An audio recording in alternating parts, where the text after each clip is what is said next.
JNU ये वो जगह है जहां पढ़ाई कम होती है और विवाद ज्यादा होते हैं। जेएनयू के भीतर देश विरोधी नाम की चिंगारी को जानबूझकर हवा दी जाती है और उसकी भेंट चढ़ जाते हैं वहां के स्टूडेंट्स। देश के नेताओं ने भी जेएनयू की सुलगती आग पर राजनीति की रोटियां सेकी है, भरपेट खाई भी हैं। जेएनयू की ना बोलने वाली दीवारें और ना दिखाई देने वाली हवा भी इसकी गवाही देते हैं। इस यूनिवर्सिटी के भीतर का कभी धर्म के नाम पर, कभी आतंकवादी अफजल के नाम पर, तो कभी कश्मीर के नाम पर विवाद की आग को भड़काया जाता है। विवाद भी ऐसे भड़के कि मामला खून खराबे तक पहुंचा है। आज के इस एसएनए में हम जेएनयू में हुए विवादों के बारे में जानेंगे और ये भी जानेंगे कि किस तरह से इस आग में घी डालने का काम किया जाता रहा है। नमस्कार, स्वागत है एसएनए में। एसएनए हरियाणा आज का स्पेशल शो है जिसमें खबरों का स्पेशल विश्लेषण करते हैं ताकि खबरें आपको समझ आए।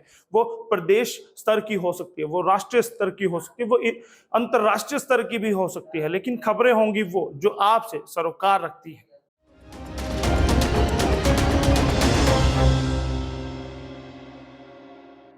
आज के समय में जेएनयू विश्वविद्यालय विवादों का केंद्र बन गया है। रह रहकर इसमें कुछ ना कुछ ऐसा होता रहा है जिसने पूरे देश का ध्यान खींचा है। ये वही यूनिवर्सिटी है जो भारत तेरे टुकड़े होंगे के नारों की गवाह रही है, जहां एक बार नहीं बल्कि कई बार देश विरोधी नारे गूंजे हैं। अब यह विश्वविद्यालय धर्म और जाति के नाम पर जहर उगलने वालों का भी साक्षी बन गया है। ब्राह्मण विरोधी नारों से रंगी जेएनयू की दीवारें। जेएनयू में हाल ही में नए बवाल ने सबका ध्यान खींचा है। यहाँ पर ब्राह्मण और बनियों को देश छोड़ने की धमकी दी गई और यूनिवर्सिटी की दीवार पर ब्राह्मण और बनिया विरोधी नारे लिखे गए, जिसकी तस्वीरें ट्विटर पर भी वायरल हुई थी। यहाँ के छात्रों ने जहां इसे नक्सली मानसिकता करार दिया है, तो वहीं भारतीय जनता पार्टी ने इसे भारत तोड़ो की साजिश बताया है। अब ये करामात चाहे किसी की भी हो, लेकिन सच्चाई तो यही है कि जेएनयू की दीवारें धमकी भरे नारों से लाल है और उसके पीछे देश विरोधी ताकतों का ही हाथ है। जेएनयू में स्कूल ऑफ इंटरनेशनल स्टडीज 1 और 2 के भवन में दीवारें हैं, उन पर ब्राह्मण और बनिया समुदाय विरोधी नारों से लाल उनको रंग दिया गया है। इनमें ब्राह्मण भारत छोड़ो की धमकी दी गई है। ब्राह्मण और बनिया समुदाय के लोगों को निशाने पर लेते हुए चेताया गया है कि उनके पीछे ब्रिगेड आ रही है, रक्तपात होगा। इस धमकी को गंभीरता से लिया गया है, जो कि लेना भी चाहिए। जिस तरह से जेएनयू का रिकॉर्ड रहा है, उसे किसी भी तरह से अच्छा नहीं कहा जा सकता। आखिर किसे है ब्राह्मणों से नफरत? ब्राह्मण परिसर छोड़ो, रक्तपात होगा, ब्राह्मण भारत छोड़ो, ब्राह्मणों और बनियों हम तुम्हारे पास बदला लेने आ रहे हैं। इस तरह के ये नफरती नारे दिखाते हैं कि यूनिवर्सिटी में एक ऐसा तबका जड़े जमा रहा है जो हर बार जानबूझकर विवाद करवा रहा है। उसका काम सिर्फ लोगों को उकसाना और उनकी भावनाओं को भड़काना है। यूनिवर्सिटी के अंदर देश विरोधी नारे हमेशा से लगते रहे हैं और देश के टुकड़े टुकड़े करने वाली मानसिकता को भी जानबूझकर बढ़ावा दिया गया है। सवाल ये उठता है कि क्या छात्रों में नफरत के बीज पड़ गए हैं? क्यों जेएनयू का माहौल जहर से भी ज्यादा भरा हो गया है? जेएनयू में जो कुछ हुआ है वह बड़े खतरे का अंदेशा जता रहा है। इसे किसी भी तरह से सिर्फ विश्वविद्यालय का मामला समझकर छोड़ा नहीं जा सकता। ये पहली बार नहीं है कि जेएनयू विवादों में आया है। इससे पहले भी वामपंथी विचारधारा का गढ़ माने जाने वाला यह विश्वविद्यालय कई बार आतंकियों के समर्थन और जातिवादी नफरत फैलाने के कारण विवादों में रहा है। इतिहास में अगर ज्यादा पीछे ना भी जाएं तो भी हाल ही की घटनाओं जेएनयू में नफरती हवा की गवाही देती नजर आएंगी। दिल्ली दंगों से जुड़ा था कनेक्शन। जेएनयू में दिल्ली दंगों से जुड़ा कनेक्शन भी सामने आया था। 14 सितंबर 2020 को जेएनयू के पूर्व छात्र उमर खालिद को दिल्ली दंगों को भड़काने के चलते गिरफ्तार किया गया था। दरअसल फरवरी 2020 में पूर्वी दिल्ली में सांप्रदायिक हिंसा हुई थी, उसमें 53 लोगों की मौत हुई थी।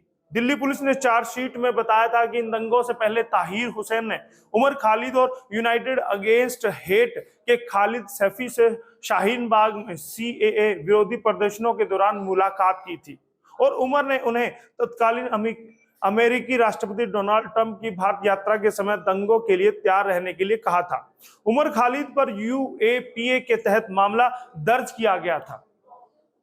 वो मामला जब हुआ उसका पटाक्षेप भी हो चुका है, लेकिन सीएए के खिलाफ विरोध प्रदर्शन में भी जेएनयू रहा था विवादों में। 20 जनवरी 2020 को ऑल इंडिया स्टूडेंट एसोसिएशन और अन्य संगठनों ने सीएए, एनआरसी, एनपीआर के खिलाफ विरोध मार्च निकाला था। विरोध प्रदर्शन के दौरान जेएनयू का पूर्व छात्र उमर खालिद भी मौजूद था और वहां इस सीएए अधिनियम के खिलाफ नारे लगाए गए थे।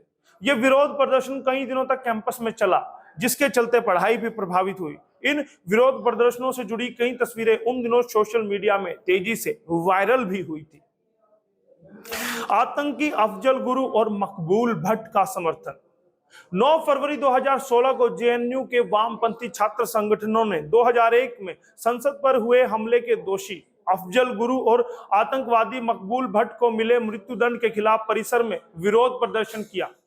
गौरतलब है कि कुछ छात्रों द्वारा प्रदर्शन के दौरान भारत विरोधी नारे भी लगाए गए। परिसर में इस प्रकार के कार्यक्रमों को रोकने को लेकर अभाविप ने जेएनयू प्रशासन से मांग की।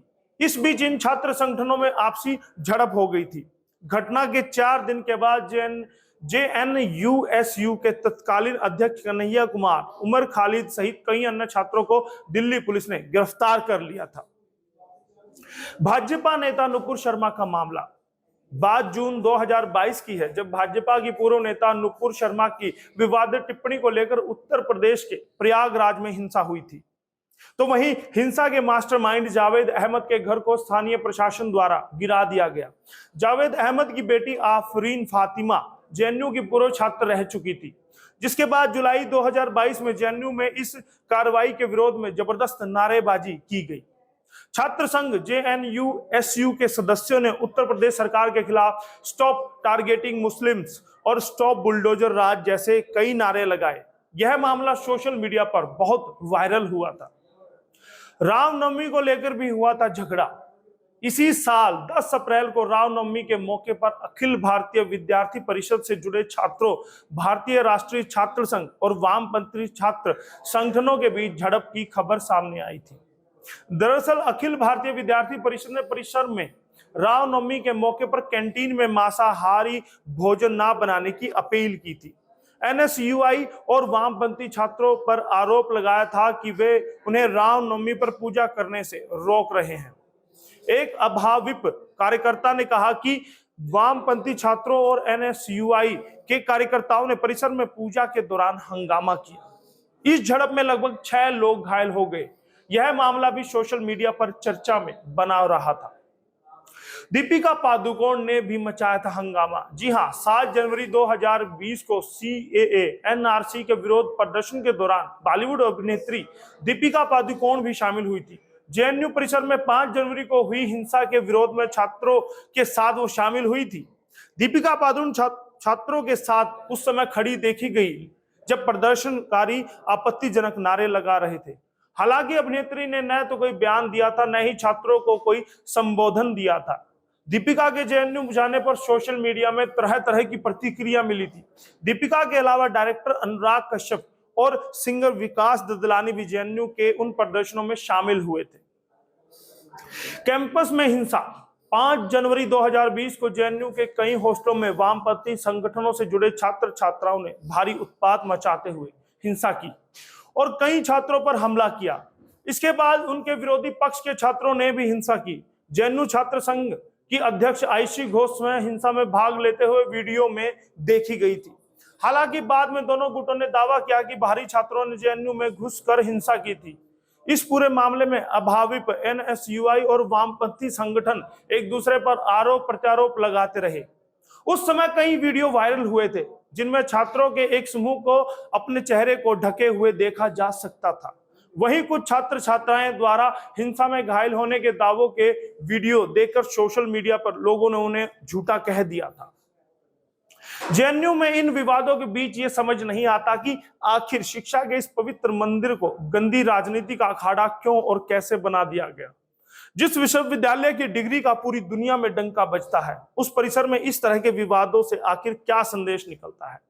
इसलिए अब समय आ गया है कि गंदी राजनीति के इस अखाड़े को शिक्षा के मंदिर में बदला जाना चाहिए और इसके लिए हर संभव कदम उठाए जाने चाहिए। बहुत बहुत धन्यवाद करूंगा इस खबर देखने वाले हर एक दर्शक का, और जो दर्शक हमारे रेगुलर एसएनए को देखते हैं और हरियाणा आज से जुड़े हुए हैं उनका भी मैं धन्यवाद करूंगा। और धन्यवाद करूंगा ये खबर लिखने वाली हमारी डेस्क की इंचार्ज पूनम दुबे का, कैमरे पर हैं हमारे अजीत शौरान, उनका भी मैं धन्यवाद करूंगा। और बहुत बहुत धन्यवाद सभी का जो लगातार हमें प्यार दे रहे हैं और हमारा मनोबल बढ़ा रहे हैं। बहुत बहुत धन्यवाद। मैं आपका दोस्त, आपका होस्ट यशपाल कंचन। खबर की धड़कन समझते हैं हम, हालात की संजीदगी जानते हैं हम। एहसास है देश और दुनिया देख रही है हमें। जिम्मेदारी जितनी शासन की उतनी आम हिंदुस्तानी की, क्योंकि हम हैं भारत आज सबसे आगे।